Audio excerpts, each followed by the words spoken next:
બારખડી વાંચન કરતી વખતે કેટલીક જરૂરી બાબતો ધ્યાનમાં રાખો. આ પ્રવૃત્તિથી અક્ષરના અવાજ અને ચિહ્નોની સમજ પાકી થાય છે. તેમજ અલગ અલગ માત્રાઓ કેવી દેખાય છે, તેનું ઉચ્ચારણ કેવું કરવામાં આવે છે, તેને કેવી રીતે લખવામાં આવે છે, કોઈ શબ્દ કઈ માત્રાઓથી મળીને બન્યો છે, એ સમજવામાં મદદ મળે છે.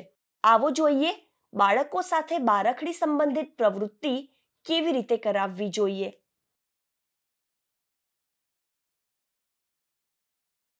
ચ, ચા, ચી, ચી, ચુ, ચૂ, ચે, ચઈ, ચો, ચૌ, ચમ, ચહ.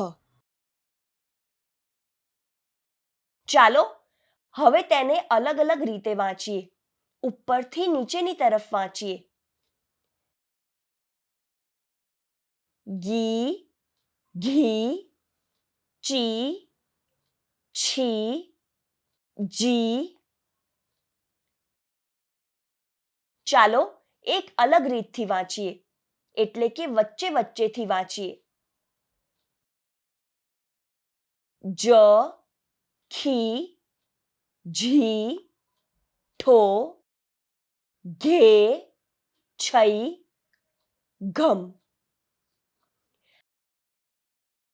બારખડી વાંચન કરતી વખતે કેટલીક જરૂરી બાબતોનું ધ્યાન રાખો. મોટા સમૂહમાં સ્પષ્ટ ઉચ્ચારણ સાથે બારખડીના દરેક અક્ષર પર આંગળી રાખી વાંચીને સંભળાવો.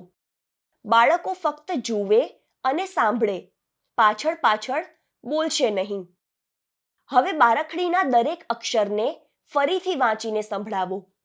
આ વખતે બાળકો પોતપોતાના કાર્ડ પર આંગળી ફેરવશે. જો કાર્ડ ન હોય તો જમીન ઉપર કે નોટબુકમાં લખીને પોતાની આંગળી ફેરવશે. બાળકોને વાંચવાની તક આપો. હવે બાળકોને નાના નાના જૂથમાં વહેંચીને બારખડી વાંચનનો મહાવરો કરવાનું કહો. હવે કોણ વાંચશે એમ કહીને બાળકોને વાંચવાની તક આપો. વાંચ્યા બાદ બાળકોને શાબાશી જરૂર આપો. યાદ રાખો, કોઈ પણ એક પદ્ધતિ દ્વારા 2 થી 3 દિવસ સુધી બારખડી વાંચન કરો. દરરોજ ફક્ત 1-2 અક્ષર જ લો.